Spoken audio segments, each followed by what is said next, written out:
Well, hi again, everyone. Welcome into Unanchored Boston with Bob Lobel and Mike Lynch. And as always, we are brought to you by Cold Springs RV, your destination for all things camping and where? Where in New Hampshire, of course, and the great George Gray, the big wheel we call him, at George Gray's Lexington Toyota, 409 Mass Ave in Lexington. Well, we've got the maestro is, I think, the best way to describe this guy. He's a good friend of ours, a good friend of all Boston sports fans, Baltimore sports fans, San Diego sports fans. He's a musician. He's a composer. He's a dentist. He's a Major League Baseball executive. But Bob Lobel, you will handle the formal introduction of one Charles Steinberg. So take it away. Well, Lynchy, I don't know that there's been anybody that has been as influential in the rebirth and reformation of baseball in Boston as Dr. Charles, mostly behind the scenes and behind the great Larry Lucchino. But what a crew when you think of Janet Marie Smith, the architect, Charles Steinberg, the architect of everything unseen, planning behind the scenes, Larry Lucchino, the man that put them all together, Theo Epstein, Terry Francona, but Charles, these are all dynamic personalities. And at some level it worked and at some level it didn't work. It was very combustible when you have that many really great minds in the room. So in the room where it happened, to coin a phrase of a great book, what was it like in the room where it happened to be with all those guys, positive and, of course, the unseen negative? It was exhilarating. It was what you might expect it to be, but it depends on at what time you're taking a snapshot of the room. So if you take a look at Larry Lucchino in 1979, coming into baseball for the first time, when Edward Bennett Williams bought the Baltimore Orioles. He's young, he's sharp, he's brash. He's got the world by the tail. He's a little bit humbled 9 years later when he's the president of a team. He's made president after, he always emphasized, the team went 0-21 to start the season. And he is at the bottom of an avalanche of architectural work because he's starting the work on Oriole Park at Camden Yards. And that's when Janet Marie enters. So it was extraordinarily positive because he found that he had a savior when she came in and could share the load with him and speak architectural language. In 1992, I get a resume handed to me by Calvin Hill, the great NFL player, who by this time was vice president of administrative personnel for the Orioles. Edward Bennett Williams and Larry Lucchino had known him with when they had the Washington club of the NFL. So Calvin comes in and says, here's a resume. There's no pressure, but it looks pretty good. Well, it did look good. And that was, of course, Theo. And so if you take a look in 1992, we're all young and we're happy to be together, and we've created Oriole Park at Camden Yards. And then that was really chapter one. Then we go to San Diego, Janet Marie more so to Atlanta. But she would come out and provide some consultation on Petco Park, but she had her hands full in Atlanta. And then we're all reunited at Fenway in 2002. And we probably needed chapters 1 and 2 to really be ready for Boston, to be able to say yes when others might have doubted that the crazy ideas that we wanted to implement could be done, but we had done them. Crazy ideas. Like what? What crazy ideas? Sweet Caroline? Okay, I'm sure you're asked this all the time, but I'm asking you all again. Where, how, when? Sweet Caroline. For Sweet Caroline, you could do a whole podcast on it, but the simple thing is that, remember, while my Baltimore Orioles had recognized they wanted a younger crowd in the 1970s and had gone to pop music, gentle pop music. Boston stayed with the organ right through the mid 90s. So it was 20 years later that Boston started to dabble in pop music. And Larry Cancro would remind me later, you had to pick the right song if you were going to be deviating from something so traditional. But as I understand it, before I got there, a young woman in the control room, Amy Toby, had someone she knew had a baby named Caroline. She played it. So they played it once in a while. They played it from time to time. When I arrived with our group in 2002, you couldn't help but notice that whenever they played it, the crowd sang enthusiastically. So one day I said to Danny Cashel, who oversaw our control room, I said, "Are you playing Sweet Caroline tonight?" He goes, "No, we only play that on a Sweet Caroline night." I said, "What's a Sweet Caroline night?" He said, that's a game where we're ahead in the game, it's late in the game, the crowd's festive, maybe inebriated, and they're ready to sing. Now I understood that, but we had John Denver's Country Boy in Baltimore. We had Hell's Bells in San Diego for Trevor Hoffman. And I said, but this song may have transformative powers, and it may take a melancholy crowd and lift them into a spirited crowd. I said, let's try it tonight. Well, his eyes got big as saucers because, like the rest of us who were arriving in 2002, we represented change. And Danny's a great guy, and he went and did it. Well, if the crowd's going to sing, then play it. And play it if they're going to sing. And that's all we really did. We never said, let's play this every day for the next generation. We just said, if the crowd wants to sing and it can lift the spirits as well as celebrate an energy level that's already great, well, why not do that? And so on the low point, if you remember, we all do, in 2012, there was that game against the Yankees, and the Yankees scored something like 15 runs in the 7th and 8th inning. And if ever there's a time to pull the plug and not play it, that is the time. But of course, it's all happening in real time. And there's the third out in the top of the 8th, and you're like, oh, God. And I went out into the stands, and I remember a lady just clad in Red Sox stuff saying, I am not listening to this song. But the crowd still sang. And so at the end of the year, a reporter said to me, let's go to lunch. It was in November. I said, so, and he had been teasing or ripping Sweet Caroline, understandably, in a bad season, but on Twitter. And he said, I said, you don't like Sweet Caroline? Oh, no, don't mistake that. He said, I get credit for the most followers that I have, and nothing gets me followers like ripping Sweet Caroline. He said, but I have a 9-year-old nephew from Southern California who came to the game in August, and all he wanted was the moment when he could sing Sweet Caroline. He said, don't stop playing it, and I won't stop ripping it. Did you have to, all these ASCAP rules that we've been through in our careers, did you have to get permission from the recording company or Neil Diamond himself to play that every single night? No, there's a flat fee that the ball clubs pay to ASCAP, BMI, and CSAC for performance rights in the ballpark. Now, that's all it gets you is performance rights in the ballpark. It doesn't let you put it on a documentary. You have to do those rights separately. But you can play what you want to play in the ballpark if it's published by ASCAP, BMI, and CSAC. Yeah, it's not cheap. So you guys pretty sure this is going to be a regular thing? Is that why you went for it? Well, you don't pay by the song. You pay a flat fee for whatever recorded music you're going to play. Okay. But no, I always thought that if it ran its course, it ran its course.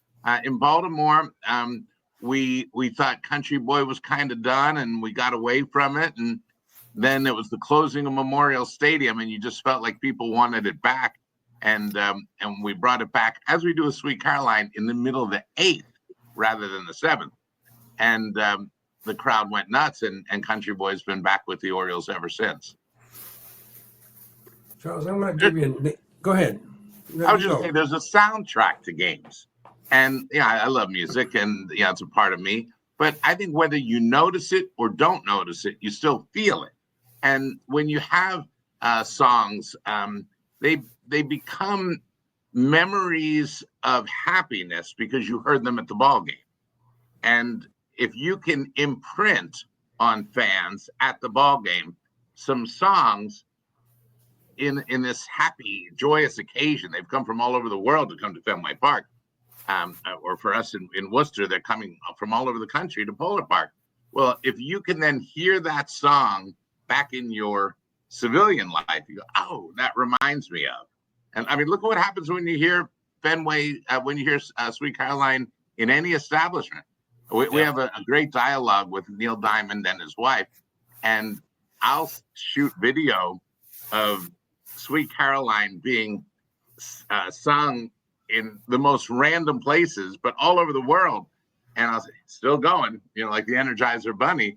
And I just did it again about 2 weeks ago, I think opening day at Polar Park. And they get a kick out of it. Neil and his wife, Katie, they get a kick out of it too. So there's a soundtrack to the ballpark experience. And if you can really harness that without being confined by cliches, then you've got something that really carries on through your family, through your friends, through your neighbors, through your schools, and it goes on, as we see now, connecting generations. Neil Diamond made an appearance, I believe it was the after the marathon bombing. Was that the game that he came? I'm going to attribute every idea to you because you are the maestro, as we say. Was he willing? Was he on board right away? Did you have to twist his arm a little bit? You couldn't have set up this story better. The marathon tragedy happened on Monday. We thought we were going to play on Friday night, but that game got canceled, if you remember, and we played on Saturday. Along about Wednesday, starting to write what would be, I thought, Friday night ceremony. Turns out it would be Saturday's ceremony.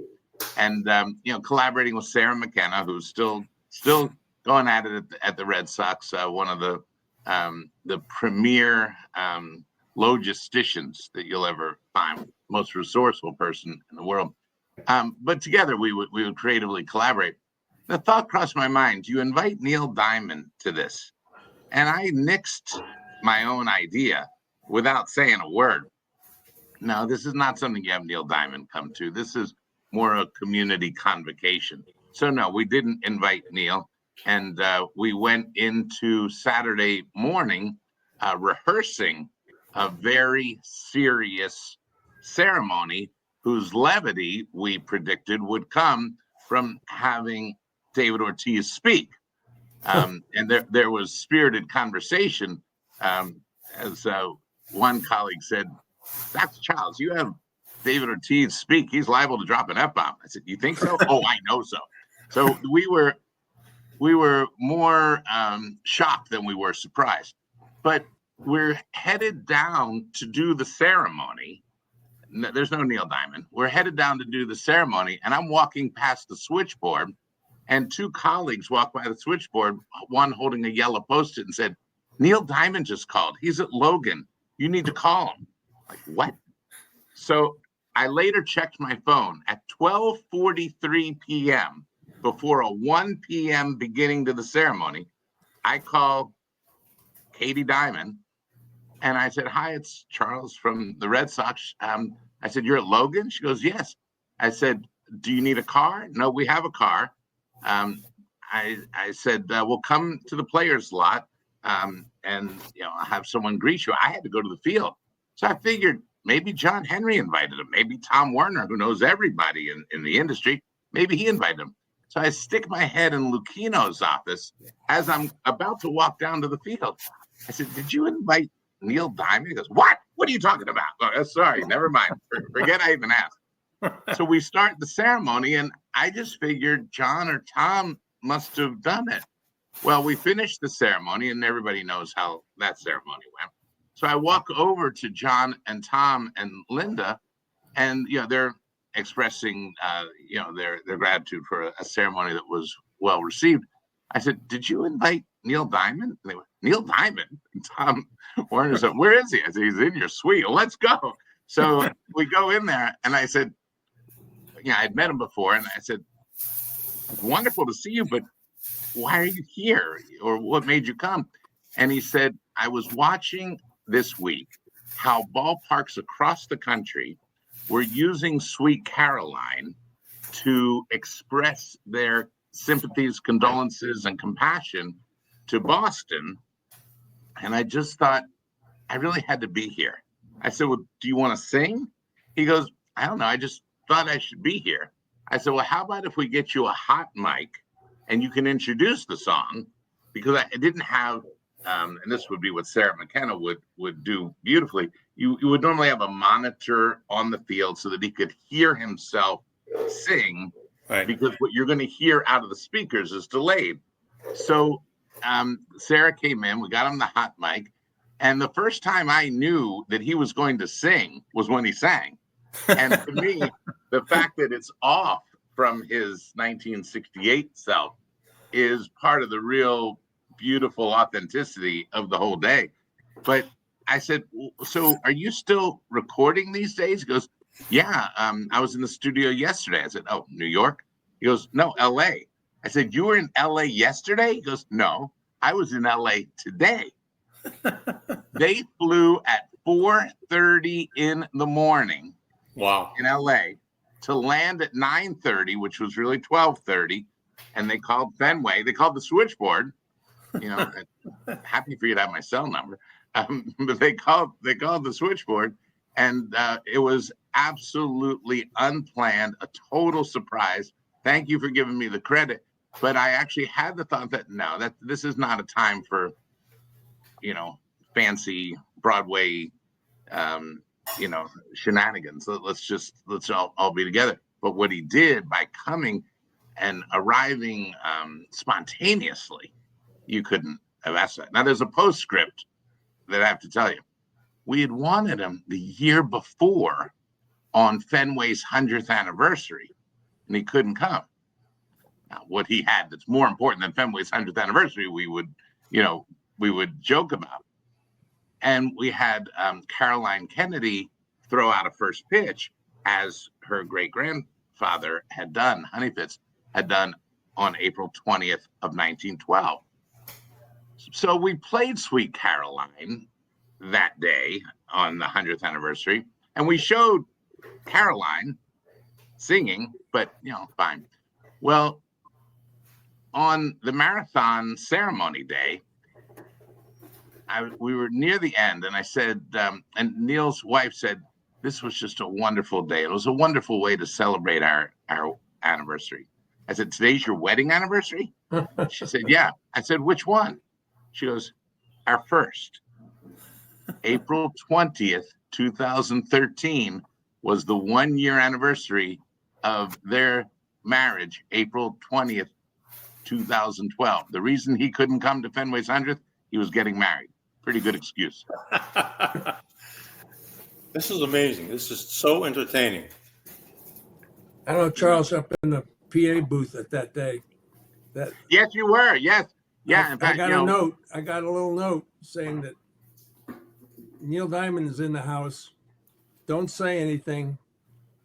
We'll introduce him in the 8th inning or whenever. It was pretty cool.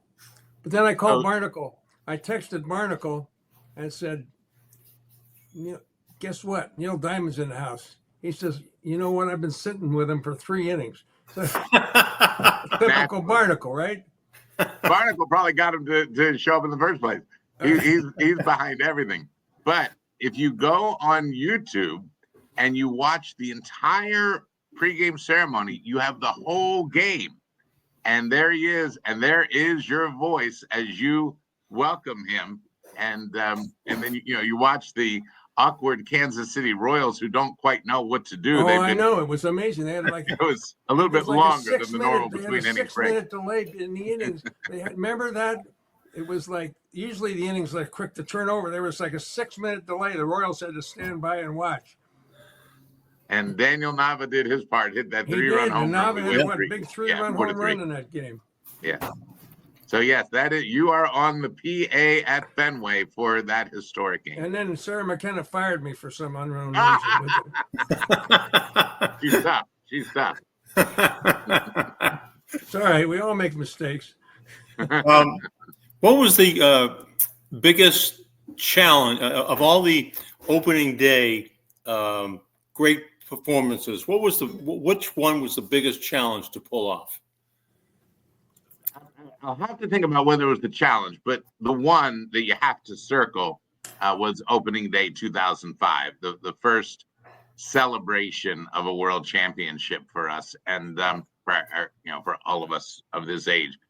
Maybe opening day 2019 was great. I mean 1919 was great. I don't know, but for 2005, the beginning of the story was during postseason 2004, actually in the World Series, the beginning of the 2004 World Series, when one of the three of us, and it wasn't you, Mike, and it wasn't me, said to me, if this goes 7 games, Lobie said, you should get Bobby Orr, you should get Bill Russell, we had to figure out who should be from the Patriots because Brady wasn't Brady yet. And you should have them throw out the first pitch as though they're beckoning us into their circle. And it was a good idea. And the Red Sox messed it all up by sweeping and not having a 7-game World Series. So all winter long, Bob Lobel's good idea, great idea. You're very kind, Charles. This was no, really, you remember that? Do you remember? I remember sitting up there. You and I were up there and Pam Ken was with us. She's the best. Pamela's the best. She's the best. I remember. Yes, I do.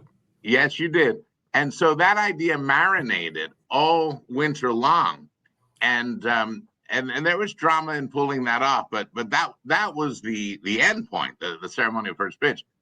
But the concept that people really should understand, if you remember, of the wounded soldiers coming in and delivering the rings from Walter Reed, delivering the rings.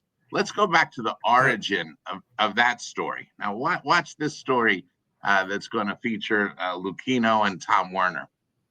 It is early 2005, and we've been in touch with the White House really since late 2004 about when can we get to the White House to be honored by President Bush. And you have to try to figure out how are you going to find the scattered champions who are proverbially hunting and fishing in November and December, but they're not on their cell phones with us. How are you going to do that? Well, we figured out it seems like the best way to do it is wait till we're at spring training. Everybody's together, except those players who are now gone to other teams, and fly the whole team up. And so we're in a meeting in Lucchino's office. And I said, look, it looks like March 2nd is the day that it works for the White House, would work for us. It's early enough at spring training. We fly everybody up. We go to the White House. We do the ceremony. And we fly back. And Larry goes, we are not flying our entire team to Washington, D.C. for one ceremony on a spring training day. And I'm thinking, what? He goes, and then turning around and flying right back. We have to do something while we're there. We have to make something happen while we're there. We have to do more than just be honored at a ceremony. Okay. Again, I get credit for ideas, but no, this was Larry. Like what? We could go to Walter Reed. We could go to Bethesda Naval. Okay, that's a good idea. And so we take the players to Walter Reed and to Bethesda Naval, and you haven't seen players melt until you put them in the hospital with wounded soldiers. It was the chills. I get them now thinking about it. Nothing that I've seen moves players more than being with contemporaries, athletic to be sure, and yet dealing with some just horrible and just heartbreaking injuries. And the players really connected with them. And that's where the idea came from for us to say, why don't we have them, those who can, fly up in a couple weeks for opening day, because they meant so much to the players. And if you go back and watch that video, you see the soldiers coming out and they're setting the rings down on the table. Watch Jason Varitek. You'll see him particularly, but you'll see other guys. They start spilling out of the dugout to go and thank the soldiers. And you can even hear them say, I just met you, was it 2 weeks, 3 weeks before, something like that. So it really was something you were doing for the players too, even though you were obviously doing it for the soldiers. And yes, the audience, I won't call them the fans, the audience watching this gets to see something dramatic. But there was a lot to it. I mentioned Tom Werner because then the team went to Walter Reed again after the 2007 World Championship. In 2008, I was already gone. I was at the Los Angeles Dodgers. And it was Tom who saw what we saw and said, we have to do more. We have to do more for these soldiers. And that was the point of origin for the home base program. Wow. You guys were, I don't know, I just remember the word organic. That was almost like the mantra of the way you revolutionized a baseball experience. It became, whether it's Sweet Caroline, whether it was the flag in left field, it was almost organic. And that was kind of the mantra that I kept hearing around the ballpark.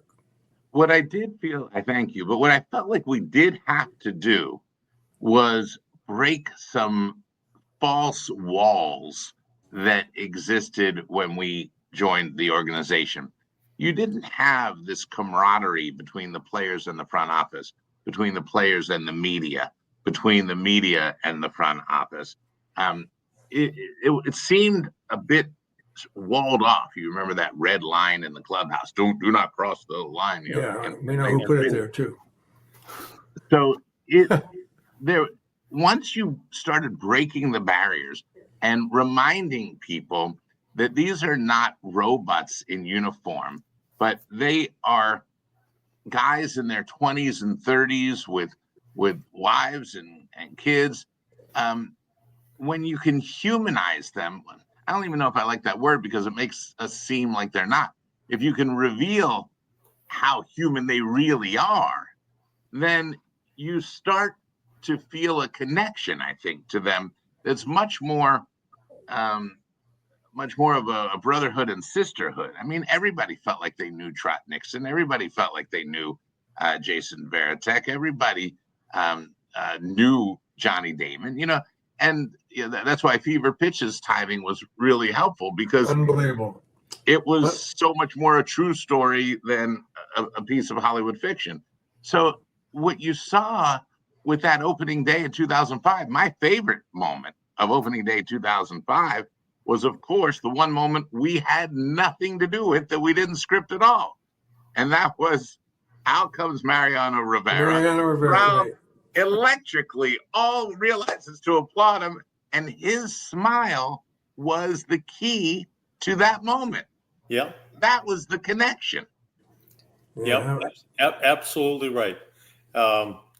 Charles, where did you come up with the idea of covering the entire left field wall with either an American flag or a World Series championship banner? And what are the measurements, by the way? They're really big, 37 feet high by more than 100 feet long.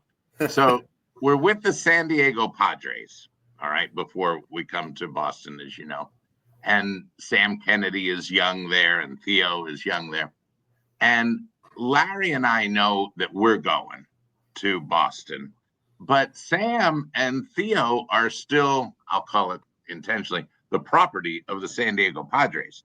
They're not sure that, even though it seems obvious now and it was a homecoming, are they going to be able to come with us? So Sam and I go to our favorite coffee shop in San Diego. The owner was the bat boy for the Brooklyn Dodgers. So we go there, and I can still picture the booth we're sitting in. And Sam goes, "When we get to Boston, we should have a giant American flag that covers the whole green monster, and we should debut it on Patriots Day." I said, "Sam, that idea is too good to wait for Patriots Day. We should do that on opening day." So Sam was happily and gainfully employed by the San Diego Padres when he had that idea. And we got to Boston, and I asked some of my new colleagues, I said, "Have you ever done, oh, you can't do that. Won't work, can't happen. We would have done it if it could have happened. It won't happen, can't be done." And, bring in Sarah McKenna. I said, "Sarah, we need to figure out how to get this flag done." She comes back, she says, "Got it." I'm like, "How'd you get it? Where'd you have to call?" She says, "There's a shop 6 blocks away." I'm like, oh. And so you had to follow protocols and have the air holes in it and all. But that's where the American flag came. Now, you take that, and you saw it opening day, April 1st, 2002. And thereafter. Now you're going to plan opening day 2005 after the 2004 championship. And Sarah McKenna and Tom Werner and I are all talking. And the music part of this is a cool story too. But the banner part, I think Sarah's talking about, what if we had these vertical banners, 1903, 1912, 1915, 1916, 1918, 2004. And I believe it's Tom Werner goes, "What if 2004's covered the whole green monster?" Like, oh, that's good. That's good. You should be in Hollywood, right? You are. So that's where that came from. And then you become a prisoner of your success, because you do 2004 and opening 2008 and 2007, and 2013. And I have some funny footage on my phone of the rehearsal for opening day 2014, when you're trying in the wind to unfurl the big 2004 and the 2007 and the 2013, and it's getting tangled in the wind. And there were some spirited comments being made, like, we have to get this right on opening day, and opening day, boom, calm as could be. So that's funny. Charles, I want to do an insert here, and we're going to involve you in this particular commercial after I read it, and you're going to be a big part of it, because I'm anxious to hear how this question that Mike is going to ask you plays out. But this is about camping. I don't know if you've done any camping, Charles. I don't know if you've ever had time, but I have, but it's minimal. Right. Campers, it's all back. It's the Cold Springs RV Campers Kickoff event. It's here now. Celebrate with huge discounts. This is not one of those commercials on the Worcester radio station, okay, right. Charles? You're legendary. You're right. Newer, this might get on there pretty soon. Pre-owned RVs. Go see the fantastic selection of travel trailers, fifth wheels, motorhomes, pop-ups, and park models. Stop in for free food, big savings this weekend. Tell them Lobel and Lynch sent you. Cold Springs Campers Kickoff is one of our biggest events of the year, happening this weekend, May 3rd and 4th. Cold Springs RV in Ware, New Hampshire, which is west of Goffstown, north of Tingsboro, and of course it would be north of Worcester. But that's where it's at. We'll get to the Woo Sox, and we'll get to minor league baseball and baseball in general and other things. But Lynch has got a question following your camping expertise. Michael? All right, so Dr. Charles, you know how cheap Lobel and Lynch are. We don't pay anybody to come on this show. We don't get paid either, so don't worry about it. But you know how John Madden hated to fly? They had a Madden cruiser. Right. Well, Cold Springs RV, we're trying to get them to build a Lobel Lynchy cruiser.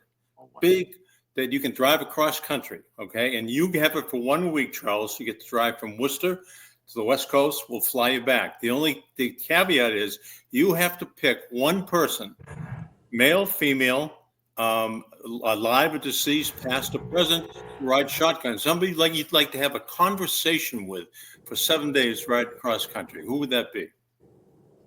Now, I know you're going to make fun of me, but you have to understand that as much as I love Lobie, there's something that I did 1.5 years ago that pays tribute to you and your family, Mike. Yeah, I know it does. Because all who've known me know that I was happily single my whole life. And we build Polar Park, and Lucchino says, now remember, it's got to have year-round uses. And we have a Valentine's dinner, and a beautiful woman walks up to me and says, hi, I'm a Worcester school teacher, and you're Jackie Robinson tribute on Zoom, really connected with my students. I'm sorry, who are you? And yes, she is a member of the Lynch family.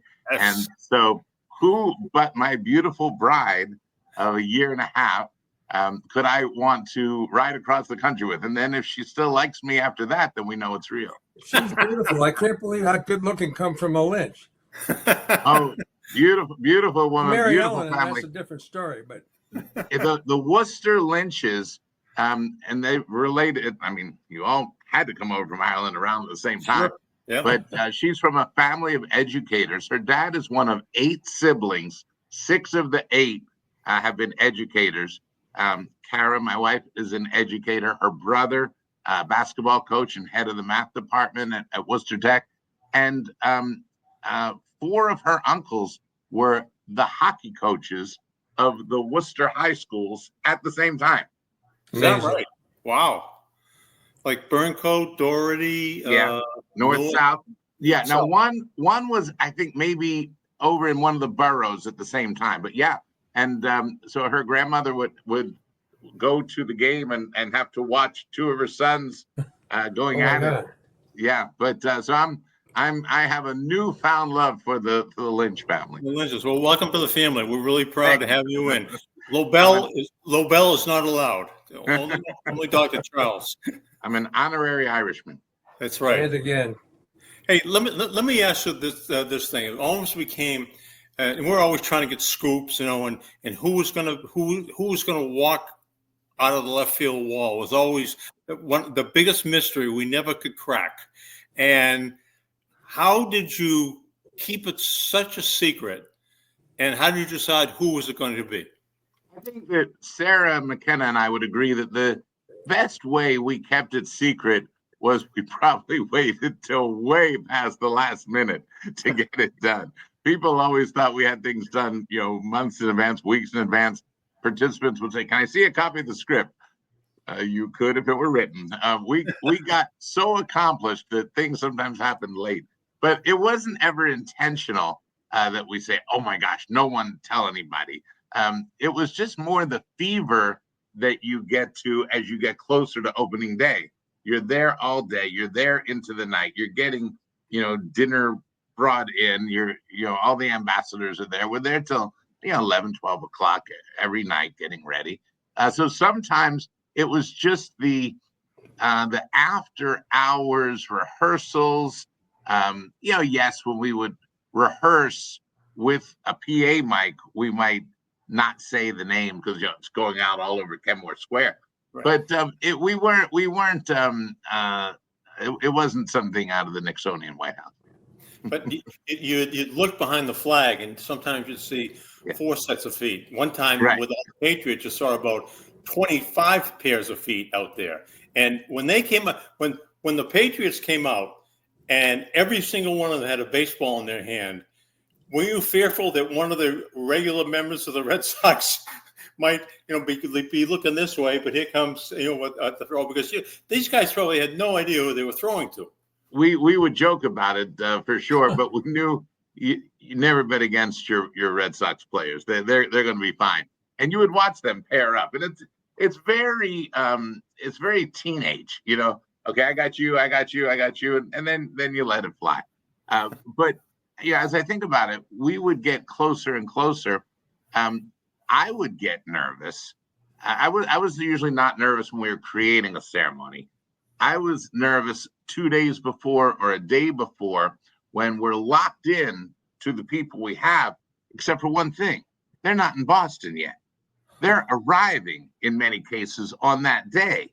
So if you tell people 4 days in advance that so-and-so is going to be there, something can happen. They may not be there. It's a bit of baseball superstition, I suppose, but it's also production superstition. So on an opening day, the biggest thing I'm doing on my phone is wanting to receive a text that says, yes, he is here. He is at Fenway. Oh, good. Thank goodness. I mean, I walked in to a conference room.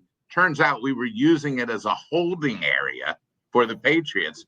And I happened to walk in and, well, that's Tom Brady. That's pretty cool. All right, well, good. He's here. That's the biggest thing. If you tell people who's going to be there too far in advance, you may be wrong. Charles, let me ask you about the game that you're involved in and have been involved in, and the trials and tribulations that have plagued it lately. And then also, I'm going to first of all preface it by asking you if Theo is going to end up being commissioner one of these days. That's question number one. And then I want you to address the state of baseball as you see it and the problems that exist.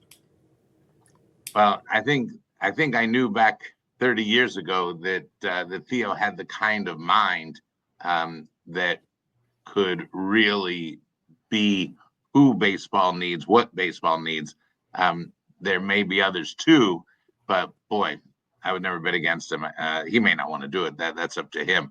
But as far as the intellectual capacity and passion for the game, he's as extraordinary a mind as I've ever encountered in all my years. So I would applaud it. But Rob Manfred has 3 deputy commissioners too, and don't worry. Once the horses are in the race, and each horse, of course, says they don't want to be that, but it's not up to them. It is. You can say no, but it's up to the 30 owners. And in my work with Commissioner Seelig, my work with him for 5 years, it may have gone under the radar screen in Boston because Boston usually focuses on Boston, but it gave a great insight into what the work is. You need Commissioner Seelig sacrificed his own national public relations, and no fan would dispute that part.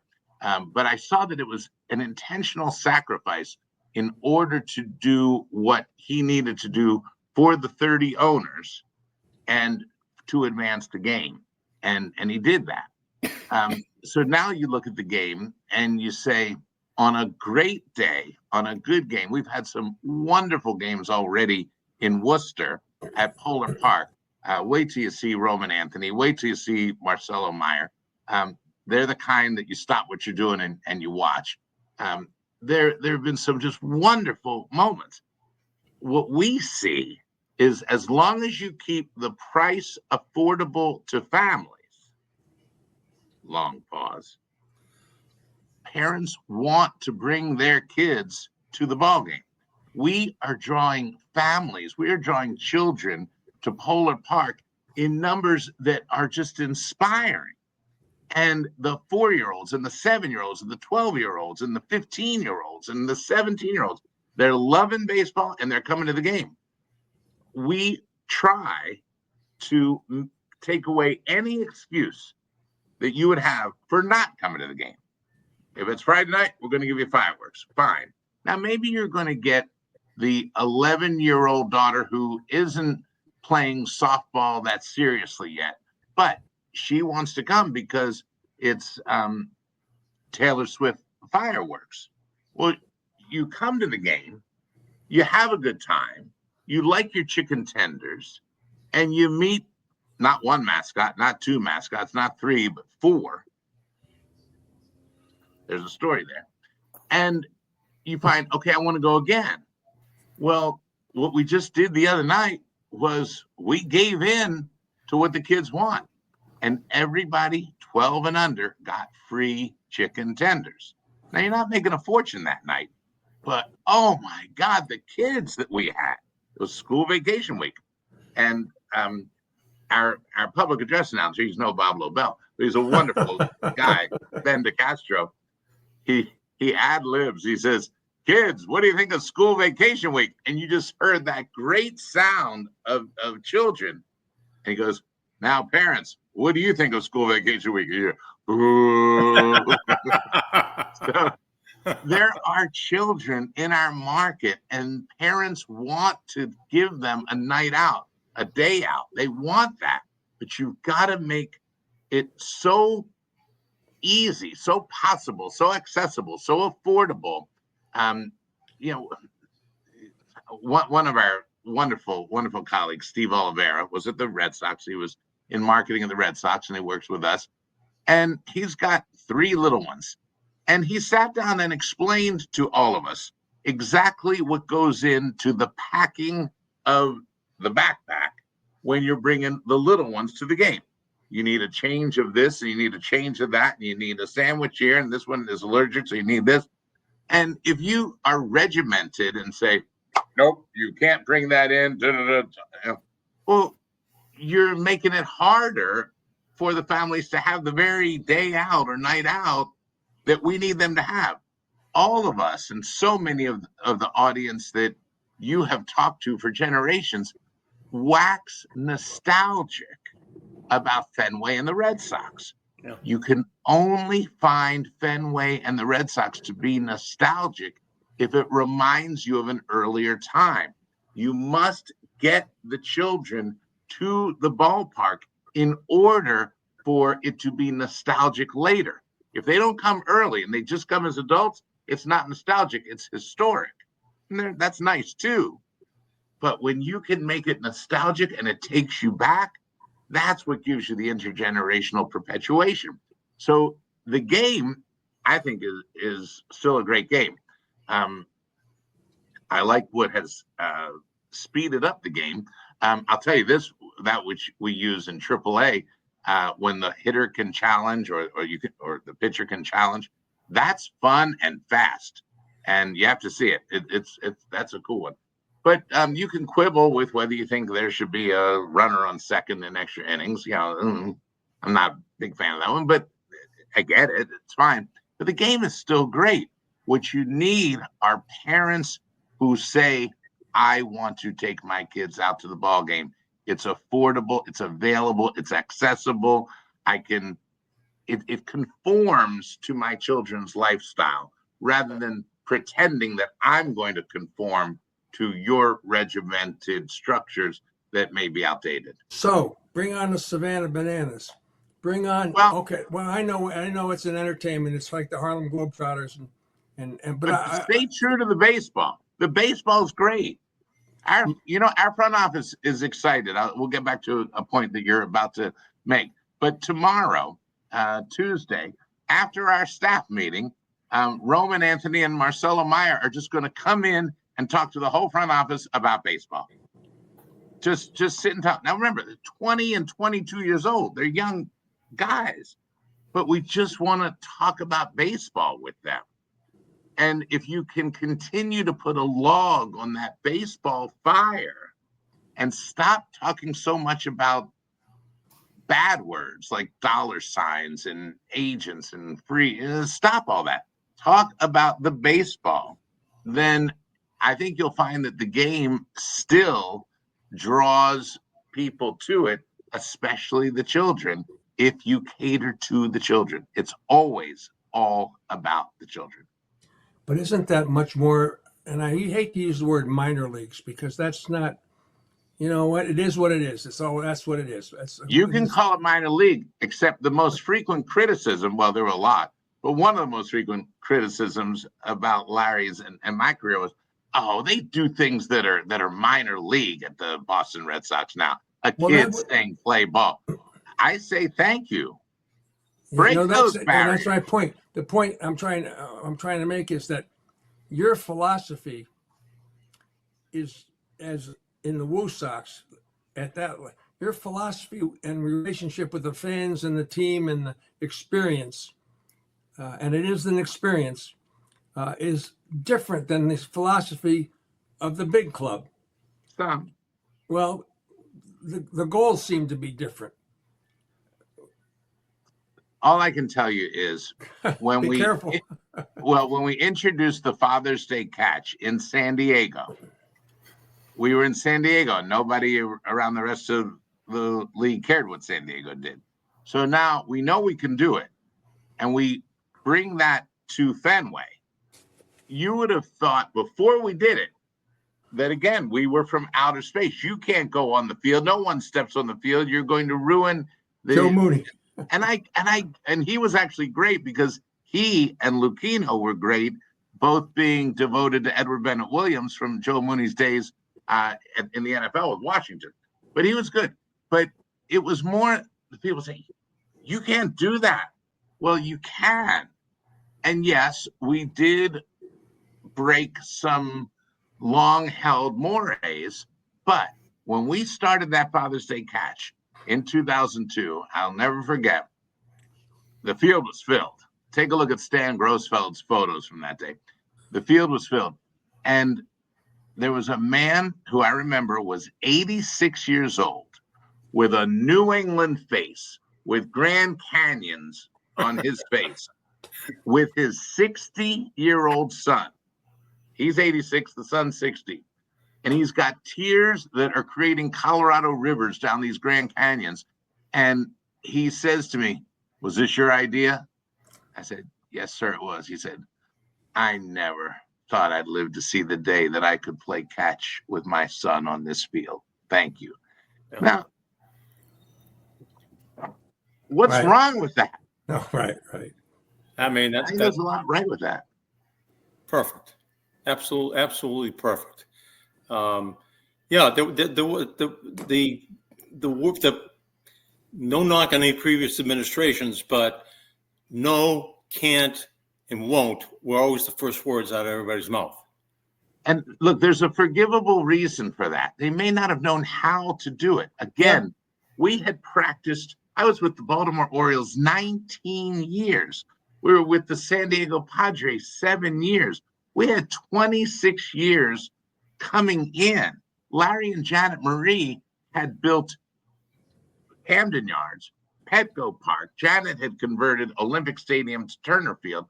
So those who would say it can't be done, they may have been right. They did not necessarily have the background or the expertise to do it. But because of our rise through Baltimore and San Diego to Boston, Larry and Janet, and then to whatever degree I did, we knew how to do it. They weren't wrong. They just didn't necessarily have that in their comfort zone. This is not the easiest town to come into, however. And, Larry's growing up in Pittsburgh did not hurt the fact that he came into a town with neighborhoods like Pittsburgh had. And it's not that easy. And with all due respect to Tom Werner, and I know you're a big fan, I don't think Tom really grasped what it was like to come to Boston, and perhaps has now. But Larry knew instantly. Larry was here and present and made that kind of an impact. But, having said all that, I'll go right back to how did you, from a dentist, become what you are now? How the hell did that happen? Did something go right? Did something go wrong? I did speak to a group, and it was called "Where Did I Go Right?"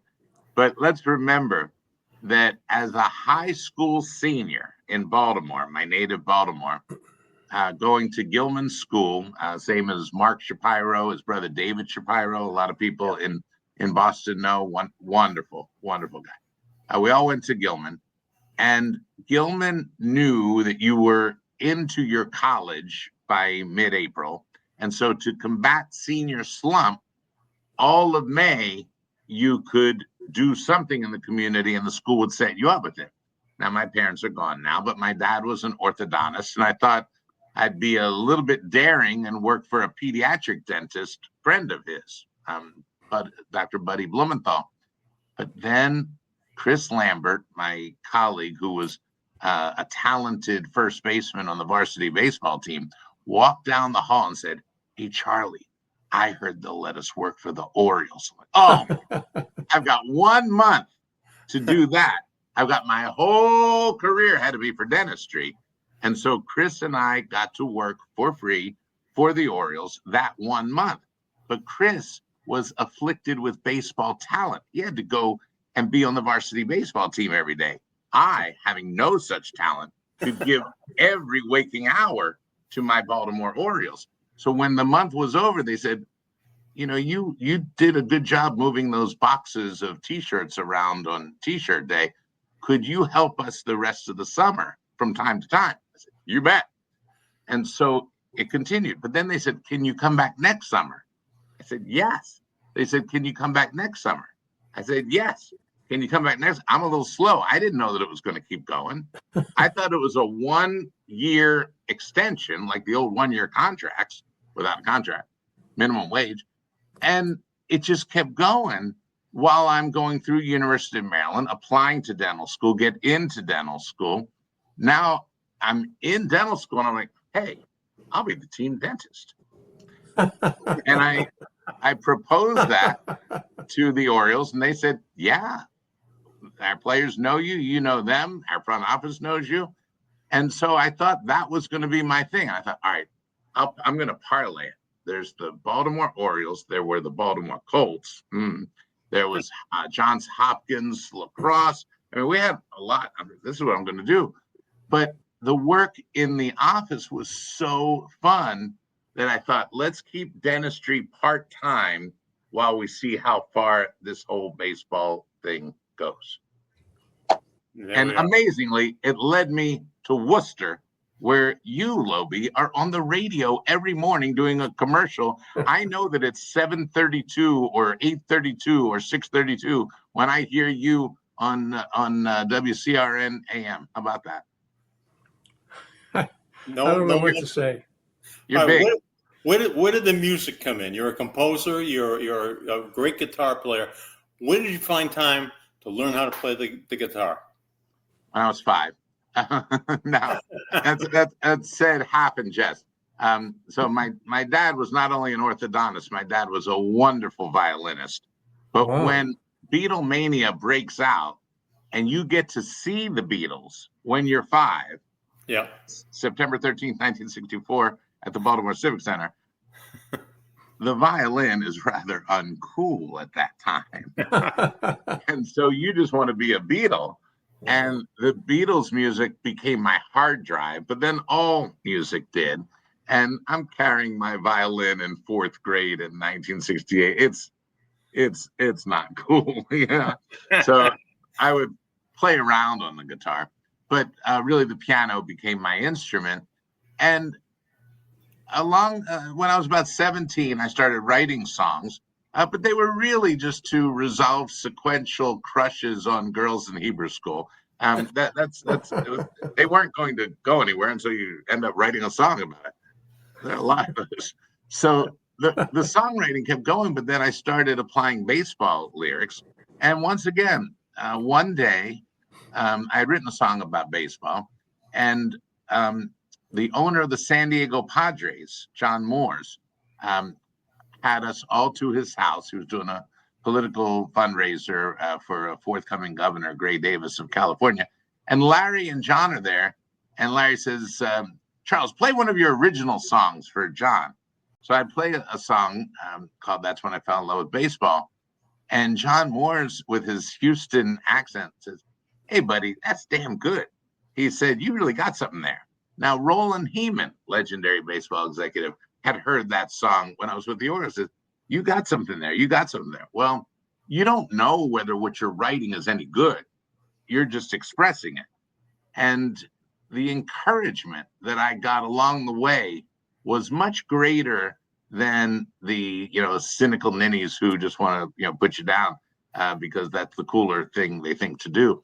So it ended up a wonderful guy from Rhode Island, Lauren Harriet, had made his career in LA in the music industry. And he wound up having me record that.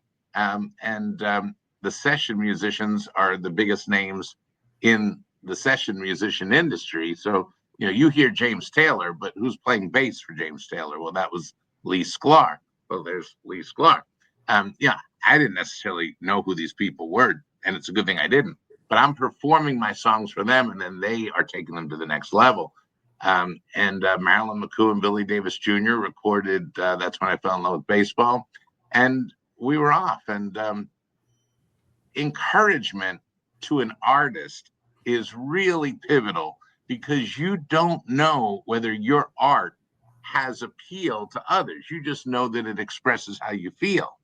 And so the more I did, the more I did. And now in Worcester, I impose my annual song, unoriginally titled Woo Sox 21, Woo Sox 22, Woo Sox 23, 24, 25. But gosh, Woo Sox 24 last year, even the players were praising that one. I tried to make it a little heavier, a little tougher. Well, you need to get Bob Dylan in to sing it. And, I don't think I'm on his radar screen, but oh, come on. He used to hang out in Lowell looking for Kerouac's grave, for crying out loud. May not have Bob Dylan, but I have Bob Cowsill, and it's true that the Cowsill family has become friends. I know the Inside Track used to tease about that, but they're from New England, they're from Rhode Island, and also don't overlook the young women who sing with the Dropkick Murphys. We had them do the Dropkicks did Shipping Up to Boston. They did the anthem, and the Parkington sisters from Wellfleet on Cape Cod are great singers. 4 sisters, and there's something about sibling harmony that's just amazing. And they have sung a lot of our songs. So there's a song for every mascot, because kids like mascots, and kids like songs, and kids like mascot songs. So if you listen to the Wally song, we made up a name. We called it the Sea Waves Band. But those are some of LA's best session musicians and some of the best vocalists in New England. So from Bob Cowsill to the Parkington sisters, to Marilyn McCoo and Billy Davis Jr. in LA, it's been just a lot of fun. There's a baseball musical inside me that the music's done, the story's done, just have to get it polished. But it's a story you all know. We don't have a lot of time, Charles. And I just wanted to ask you about Fever Pitch and how that happened. And like I said, we really don't have a lot of time, but Fever Pitch thing was such a coincidence. A confluence of great fortune. Well, you really do have to recognize who Tom Werner is in Hollywood. And he came to us and said, I just read this script. He said, I think it's a Valentine to us. I don't see why we wouldn't do it. And this was a movie that, of course, did not have us winning the World Series.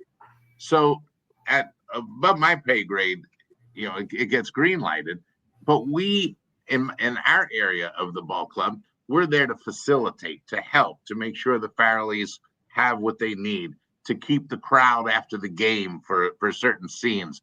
And Sarah McKenna's doing her part. Colleen Riley, who we should never forget, because she's Tessie. She was really the heart and soul of the Ambassadors. Still a wonderful, wonderful person. Colleen's working day and night. Colin Birch, who's still with the Red Sox, they're helping them. So when we win the World Series, they have to redo the ending because of that. And it was either Colleen or Colin came in and said, they want you to fly up to Toronto and do a scene as an extra. I'm like, I thought they were pulling my leg, it was right after we won the World Series. And they said, no, they want to thank the people who helped them. I'm like, I didn't do that much, Colleen did and Colin did, and they're in it.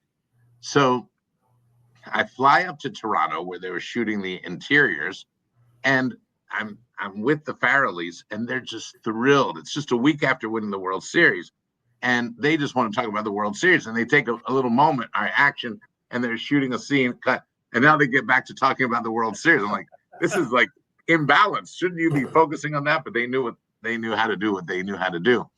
So we had gotten to know Jimmy Fallon. I hadn't met Drew Barrymore till that day. They said, all right, it's time for your scene, my scene.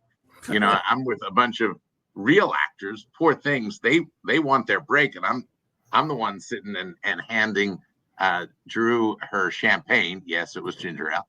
And it was funny because they say, all right, Bobby Bradley says, say speech when she comes in. So I go, speech. No, give me more. Give me more. I'm like, speech. No, give me more. You got more. So suddenly I'm like the weak link among the actors. We do 26 takes.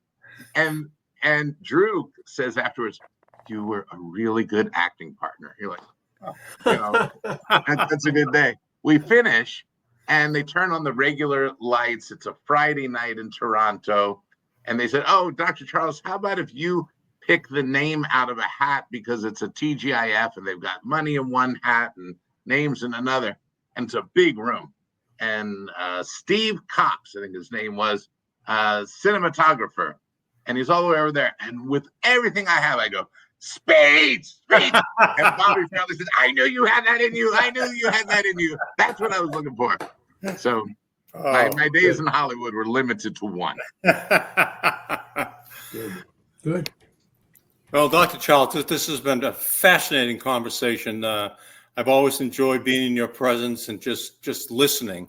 And today was no exception. Thank you so much. And welcome to the family, by the way. Thank you very much. I'm happy to be a Lynch by marriage. Thank you. Thank you. Anytime you want to have a wheelchair night at Polar Park, give us a call. You are the best.